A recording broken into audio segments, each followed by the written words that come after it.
اللہ کریم نے ارشاد فرمایا یا ایھا الذین آمنوا کتب علیکم الصیام کما کتب علی الذین من قبلکم لعلکم تتقون، اے ایمان والو تم پر روزے فرض کیے گئے ہیں جیسا کہ تم سے پہلی امتوں پر فرض کیے گئے تھے۔ روزے کیوں فرض ہوئے، اس کا فائدہ کیا ہے؟ روزے کا فائدہ کیا ہے وہ بھی قرآن بتاتا ہے، لعلکم تتقون، شاید کہ تم متقی بن جاؤ، شاید کہ تم پرہیزگار بن جاؤ۔ تو روزے کا فائدہ یہی ہے کہ بندہ متقی بن جاتا ہے، پرہیزگار بن جاتا ہے، نیکوکار اور صالح بن جاتا ہے۔ یہ ماہ مقدس رمضان حضرت مجاہد فرماتے ہیں کہ جب رمضان المبارک کا مہینہ آئے تو یوں نہ کہو کہ رمضان آ گیا، جب ماہ مقدس چلا جائے تو یوں نہ کہو کہ رمضان چلا گیا، بلکہ یوں کہو کہ رمضان المبارک کا مہینہ آ گیا۔ جب چلا جائے تو یوں کہو کہ رمضان کا مہینہ چلا گیا۔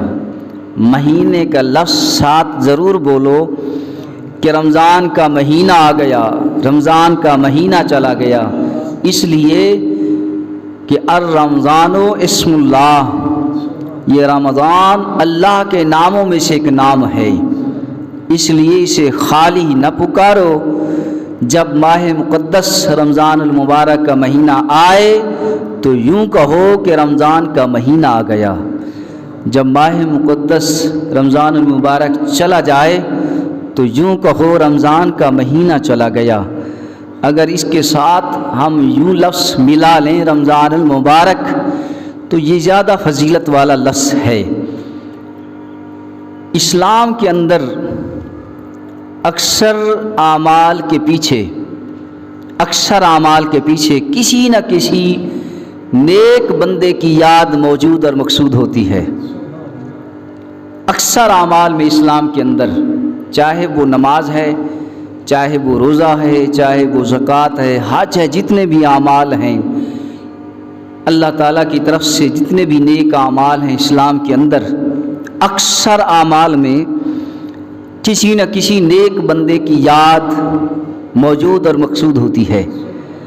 جیسے عرفات کے میدان میں حج فریضہ حضرت آدم علیہ السلام اور حضرت حوا کی یاد موجود ہے، اسی طرح قربانی کی عظیم نیکی حضرت ابراہیم علیہ السلام اور حضرت اسماعیل علیہ السلام کی یاد موجود ہے۔ صفا مروہ کے درمیان سعی کرنا، یہ نیکی حضرت بی بی ہاجرہ رضی اللہ تعالی عنہا کی یاد موجود ہے۔ اور اسی طرح رمضان المبارک کے مہینے میں جب یہ رمضان المبارک کے روزے فرض نہ ہوئے تھے، میرے کریم آقا صلی اللہ علیہ وسلم اس مہینے میں اکثر دن کھانا پینا چھوڑ دیا کرتے تھے۔ تو آقا کریم صلی اللہ علیہ وسلم کا اس مہینے میں اکثر دنوں میں بھوکا رہنا، پیاسا رہنا، کچھ دنوں کے لیے کھانا پینا چھوڑ دینا، یہ ادا اللہ کریم کو اتنا پسند آئی کہ اللہ کریم نے پورے مہینے کے لیے روزے فرض کر دیے۔ پہلی امتوں پر بھی روزے فرض تھے۔ حضرت آدم علیہ السلام خود ہر مہینے کی 13، 14، 15 تاریخ کو روزہ رکھتے، ہر مہینے میں 13، 14، 15 تاریخ کو روزہ رکھتے۔ اور حضرت نوح علیہ السلام کے بارے میں ہے کہ آپ ہمیشہ پورا سال روزے سے رہتے۔ اور حضرت داؤد علیہ السلام کے بارے میں ہے کہ ایک دن روزہ رکھتے، دوسرے دن چھوڑ دیتے۔ اور حضرت عیسیٰ علیہ السلام ایک دن روزہ رکھتے، پھر 2 دن چھوڑ دیتے، پھر ایک دن روزہ رکھتے، پھر 2 دن چھوڑ دیتے۔ اس طرح میرے کریم آقا صلی اللہ علیہ وسلم کی امت کے لیے اللہ کریم نے 12 مہینوں میں ایک پورا مہینہ فرض قرار دے دیا۔ روزے کی فرضیت کا انکار کرنے والا کافر ہے۔ اللہ کریم نے ارشاد فرمائے شہر رمضان الذی انزل فیہ القرآن، کہ رمضان المبارک کا مہینہ یہ وہ مہینہ ہے کہ جس میں قرآن نازل ہوا، اور اس مہینے کی فضیلت آپ دیکھیے کہ اسلامی سال کے 12 مہینے ہیں۔ بڑا عظیم نقطہ عرض کر رہا ہوں، اسلامی سال کے 12 مہینے، اور ان 12 مہینوں میں سے رمضان المبارک کے مہینے کے علاوہ اللہ کریم نے کسی مہینے کا نام قرآن کے اندر ذکر نہیں فرمایا، کسی مہینے کا نام ذکر نہیں فرمایا، لیکن رمضان اس مہینے کا نام اللہ کریم نے قرآن کے اندر ذکر فرمایا شہر رمضان الذی انزل فیہ القرآن۔ علماء بیان کرتے ہیں کہ جیسے حضرت یوسف علیہ السلام کے 12 بھائی تھے، جیسے حضرت یوسف علیہ السلام کو ان کے 12 بھائیوں پر انہیں فضیلت حاصل تھی، اسی طرح رمضان المبارک کو باقی 11 مہینوں پر ایسے فضیلت حاصل ہے۔ میرے کریم آقا صلی اللہ علیہ وسلم فرماتے ہیں کہ 4 چیزیں ایسی ہیں کہ ان 4 چیزوں کو انسان رمضان المبارک کے مہینے میں کثرت کے ساتھ جاری رکھے، کثرت کے ساتھ جاری رکھے۔ حضرت امام بیہقی نے اس حدیث کو روایت فرمایا کہ 4 چیزیں ایسی ہیں کہ میرے کریم آقا صلی اللہ علیہ وسلم نے فرمایا اسے اس ماہ مقدس میں کثرت کے ساتھ جاری رکھو۔ ان 4 چیزوں میں سے 2 کا تعلق خدا کی طرف اور 2 کا تعلق ہماری طرف ہے، اور جن 2 چیزوں کا تعلق ہماری طرف ہے ان 2 چیزوں کے بغیر ہمارا چارہ نہیں ہے۔ وہ 4 چیزیں آپ سماعت فرمائیں کہ وہ 4 چیزیں کون سی ہیں۔ فرمایا کہ پہلے نمبر پر کلمہ طیبہ، کلمہ طیبہ، کلمے کا ذکر کثرت کے ساتھ جاری رکھو۔ جیسے رمضان المبارک کا مہینہ آئے تو پورے مہینے کے اندر کلمہ طیبہ کا ذکر کثرت کے ساتھ جاری رکھو۔ دوسرے نمبر پر استغفار کثرت سے کرو۔ یہ 2 چیزیں، اور 2 چیزیں وہ جن کے بغیر ہمارا کوئی چارہ نہیں ہے۔ وہ 2 چیزیں یہ ہیں کہ ایک تو جنت کی طلب کرتے رہو، دوسرے نمبر پر جہنم کی آگ سے بچنے کی دعا کرتے رہو۔ یہ 4 چیزیں میرے کریم آقا صلی اللہ علیہ وسلم نے فرمایا کہ رمضان المبارک کے مہینے میں ان 4 کاموں کی کثرت کرو، کثرت کے ساتھ کرو۔ اور آقا کریم صلی اللہ علیہ وسلم نے فرمایا کہ مجھے میری امت کو 5 چیزیں ایسی عطا کی گئی ہیں جو مجھ سے پہلے کسی نبی کو عطا نہیں ہوئی، کسی امت کو عطا نہیں ہوئی۔ میری امت کو اللہ کریم نے 5 چیزیں عطا کی ہیں۔ پہلے نمبر پر میرے کریم آقا صلی اللہ علیہ وسلم نے فرمایا کہ جنت سارا سال سجتی رہتی ہے، پورا سال رمضان المبارک تک، اور رمضان المبارک کے ختم ہونے کے بعد وہ سجنا شروع ہو جاتی ہے، پورا سال سجتی رہتی ہے۔ رمضان المبارک کے مہینے تک پورا سال سجتی رہتی ہے۔ وہ جنت عرض کرتی ہے یا اللہ کیا ماجرا ہے کہ پورا سال میں سجتی رہتی ہوں؟ اللہ کریم فرماتا ہے روزہ دار کی خاطر۔ رمضان المبارک میں جو شخص روزہ رکھتے ہیں، صحیح معنی روزہ رکھتے ہیں، دن کو روزہ رکھتے ہیں، رات کو قیام کرتے ہیں، ان لوگوں کے لیے تمہیں سجاتا ہوں، تو اس لیے سجتی رہتی ہے کہ تجھ میں وہ روزہ دار داخل ہوں گے۔ دوسرے نمبر پر میرے کریم آقا صلی اللہ علیہ وسلم نے فرمایا کہ رمضان المبارک کا مہینہ جب آخری رات آتی ہے، آخری رات، تو اللہ کریم اپنی مخلوقات میں سے سب کی بخشش فرما دیتا ہے، سب کی بخشش فرما دیتا ہے۔ اور تیسرے نمبر پر میرے کریم آقا صلی اللہ علیہ وسلم نے فرمایا الصوم لی وانا اجزی بہ، کہ روزہ میرے لیے ہے، اس کی جزا میں خود دیتا ہوں۔ نماز کی جزا بھی کسی ذریعے سے پہنچتی ہے۔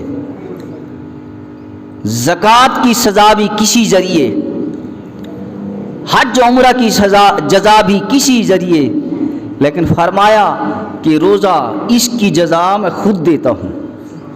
الصوم لی وانا اجزی بہ، یہ لفظ بھی ہے ایک روایت میں، اور ایک روایت میں یہ لفظ بھی ہے الصوم لی وانا اجزا بہ، کہ روزہ میرے لیے ہے اور اس کی جزا میں خود ہوں، اس کی جزا میں خود ہوں۔ کسی نیک عمل کے بارے میں اللہ کریم نے یہ نہیں فرمایا کہ اس کی جزا میں خود ہوں۔ روزے کے بارے میں فرمایا الصوم لی وانا اجزی کے بھی لفظ ہیں، الصوم لی وانا اجزا۔ علماء دونوں روایت کرتے ہیں، دونوں علماء دونوں طریقے سے پڑھتے ہیں۔ انا اجزا بھی، روزہ میرے لیے ہے اور اس کی جزا میں خود ہوں، اس کی جزا میں خود ہوں۔ اور چوتھے نمبر پر میرے کریم آقا صلی اللہ علیہ وسلم نے فرمایا کہ مخلوق تو مخلوق، ملائکہ دور کی بات ہے، حتیٰ کہ پانی کے اندر، دریا سمندر کے اندر رہنے والی مچھلیاں بھی روزہ دار کے لیے دعائیں مغفرت کرتی ہیں۔ پانچویں نمبر پر میرے کریم آقا صلی اللہ علیہ وسلم نے فرمایا کہ روزہ دار کے منہ کی جو ہوا ہے، روزہ دار کے منہ کی ہوا، یہ خدا کے نزدیک مشک و عنبر سے زیادہ ہے۔ اور یہ پانچوں چیزیں میں نے عرض کیا، میرے کریم آقا صلی اللہ علیہ وسلم نے فرمایا کہ اللہ کریم نے مجھ سے پہلے کسی امت کو یہ پانچ چیزیں عطا نہیں فرمائی، اللہ کریم نے میری امت کو یہ پانچ چیزیں عطا فرمائی، اور ان پانچوں میں سے ایک چیز یہ ہے کہ روزہ دار کے منہ کی ہوا، جسے عرف عام میں لفظ نہیں کہنا چاہیے، جیسے عرف عام میں ہم کہتے ہیں بدبو، منہ کی بدبو، منہ کی ہوا، بعض اوقات کیونکہ سارا دن انسان بھوکا رہنے کی وجہ سے منہ کے اندر کی جو ہوا ہے اس کی کیفیت بدل جاتی ہے، تو ساتھ رہنے والے کو اگر وہ ہوا محسوس ہو تو وہ قرات کرتا ہے، عجیب قسم کی ہوا محسوس ہوتی ہے جسے عرف عام میں بدبو کہتے ہیں۔ فرمایا میرے کریم آقا صلی اللہ علیہ وسلم نے کہ روزہ دار کے منہ کی وہ ہوا خدا کے نزدیک مشک عنبر سے زیادہ ہے۔ مشک کسے کہتے ہیں؟ عنبر کسے کہتے ہیں؟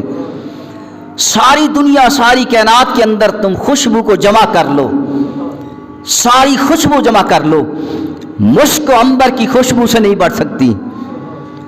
سب سے اعلیٰ و ارفع جو خوشبو ہے یا مشک ہے یا عنبر ہے، اور خدا کے نزدیک روزہ دار کے منہ کی وہ ہوا خدا کے نزدیک، خدا کی بارگاہ میں مشک سے بھی زیادہ ہے، عنبر سے بھی زیادہ ہے۔ اور اسی بات پر حضرت امام شافعی رحمۃ اللہ علیہ اور حضرت امام ابو حنیفہ رحمۃ اللہ علیہ کا اپنا ایک نظریہ ہے۔